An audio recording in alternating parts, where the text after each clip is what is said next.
Railway station पर भूतों की बारात। एक रामपुर नाम का गांव था। गांव से कुछ ही दूरी पर एक भूतिया रेलवे स्टेशन था।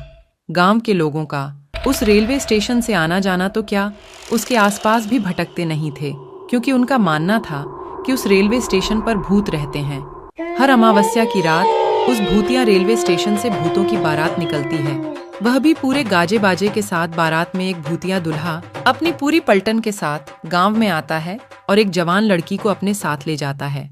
आज फिर वही मनूस अमावस्या की काली रात आ गई। घर में एक जवान बेटी है, कैसे मैं उसकी रक्षा करूं? घबराने की कोई जरूरत नहीं है। मैंने घर के सभी खिड़की दरवाजे बंद कर दिए हैं। कोई भी दरवाजा खटखटाएगा तो खोलना मत। आज हम में से कोई भी पूरा रात नहीं सोएगा। तभी दिनेश की बेटी रूबी बोलती है, पिताजी, मुझे कुछ होगा तो नहीं ना? मुझे उन भूतिया बारातियों के साथ नहीं जाना। मेरी बच्ची, तेरे माता पिता के होते हुए तुझे किसी से डरने की जरूरत नहीं है। पूरा गांव दहशत से अपने अपने घर में छिपकर बैठ जाता है। तभी गांव में ढोल और शहनाई की आवाजें आने लग जाती हैं। आवाज इस भूतिया बारात की ही थी, जो रेलवे स्टेशन से निकलकर गांव की तरफ आ रही थी। गांव वालों, दिखाई और सुनाई नहीं देता क्या? तुम लोग को तो देखो, बारात आई है। हमारा स्वागत नहीं करोगे? मेरी दुल्हन कहाँ है? कहीं दिखाई नहीं दे रही मुझे। अब भूतिया बारात गांव में आ चुकी थी। सुनीता अपनी फूल जैसी बेटी को एक कोने में छुपाकर बैठी हुई थी। तभी भूत आगे की तरफ बढ़ता है और जोर जोर से हंसने लगता है।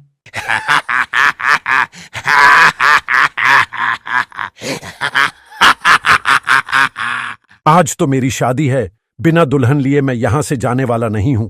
तुम गांव वाले मेरी दुल्हन को साथ विदा करते हो, या मैं खुद तुम्हारे मातम के साथ उसे अपने साथ ले जाऊं?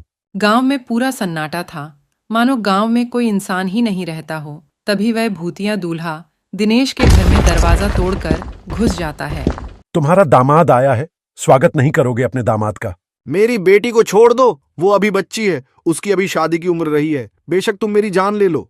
मुझसे झूठ बोलता है बुढ़े। कल तू ही तो अपनी बेटी के लिए दूसरे गांव में रिश्ता देखने गया था।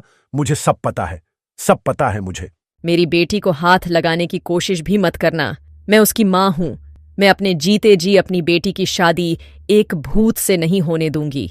फिर क्या था, उस भूतिया दूल्हे को बहुत गुस्सा आता है और वह रूबी के माता पिता को वहीं जान से मार देता है।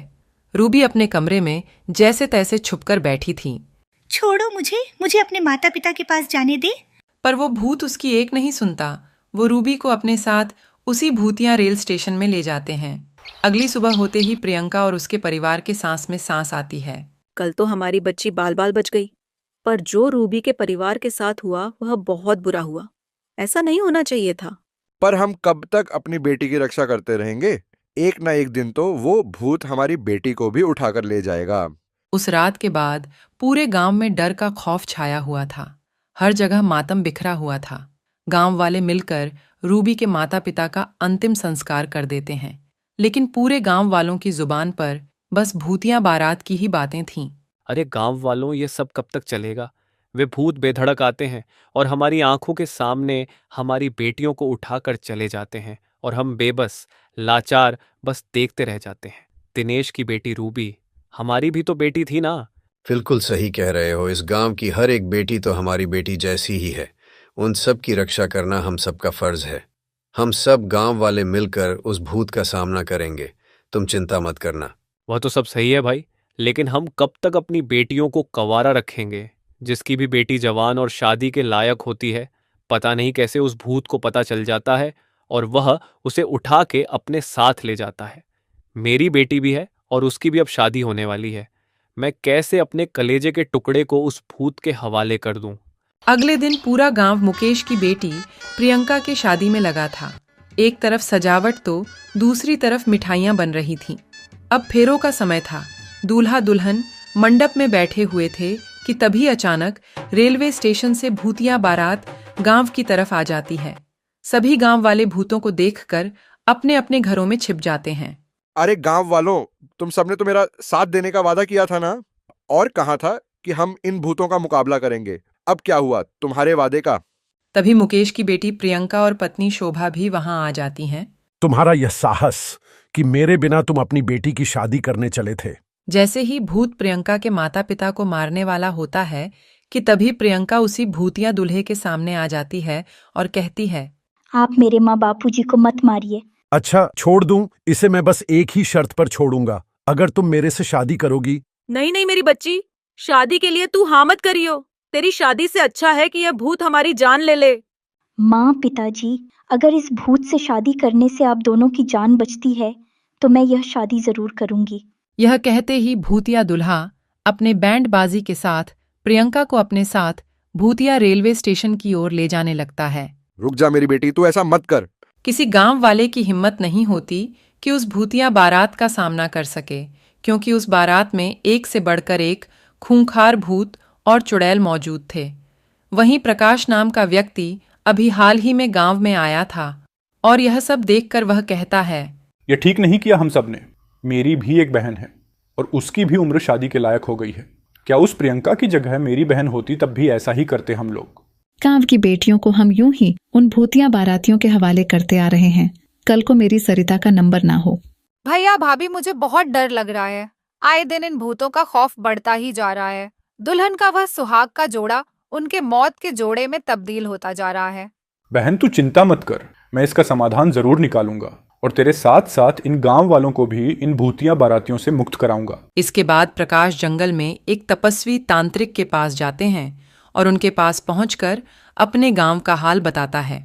बेटा, मैं देख पा रहा हूं कि तुम्हारे गांव पर एक श्रापित भूतिया बारात का साया है और उस भूतिया बारात से छुटकारा पाने के लिए मेरे कहे अनुसार नियमों का पालन करना होगा। जी तांत्रिक बाबा। इसके बाद वो तांत्रिक प्रकाश को समाधान और नियम बताते हुए एक गंगा जल की बोतल देते हैं और कहते हैं, जा बच्चा, तेरे और तेरे गांव वालों का कल्याण हो। जिसके बाद प्रकाश गंगा जल लेकर गांव आ जाता है और सभी गांव वाले से कहता है, सुनिए गांव वालों, इस भूतिया बारात से छुटकारा पाने का एक उपाय मुझे मिल चुका है, लेकिन इस काम को पूरा करने के लिए मुझे आप सबका साथ चाहिए होगा। हम सब तुम्हारा साथ देंगे, बताओ क्या करना है। बस आप सब एक काम कीजिए कि आज की रात शादी का प्रबंध कीजिए, बाकी सब मैं संभाल लूंगा। प्रकाश के ऐसा कहते ही पूरा गांव शादी की तैयारी में लग गया और ऐसे ही अब रात हो चली थी और शादी की बात उन भूतिया बारात को भी पता चल गई थी, जिसके बाद वो भूतिया बारात बैंड बाजे के साथ गांव में आ खड़ी हुई। कहाँ है मेरी दुल्हन? बताओ कहाँ है मेरी दुल्हन? भूतिया दूल्हा मंडप में एक दुल्हन को देखता है और उसे अपने साथ भूतिया रेलवे स्टेशन के अंदर एक पुरानी सी ट्रेन के डिब्बे में लेकर चला जाता है, जहां पर बहुत सारे कंकाल ही कंकाल पड़े हुए थे। तभी वह दुल्हन घूंघट उठाते हुए कहता है, ये रही तुम्हारी दुल्हन, कर लो अब शादी। धोखा हुआ है मेरे साथ, धोखा। मैं तुम्हें नहीं छोड़ूंगा। भूत के ऐसा कहते ही प्रकाश अपने हाथों में छुपाए हुए गंगा जल को उस ट्रेन में पड़े कंकाल के ऊपर छिड़क देता है और बाहर निकल जाता है, जिसके बाद उस पूरी ट्रेन में आग लग जाती है और वह भूतिया बारात उस आग में भस्म हो जाती है। अशोक के इस काम से अब गांव में बेटियों की शादी अच्छे से होने लगती है और सब कुछ ठीक हो जाता है।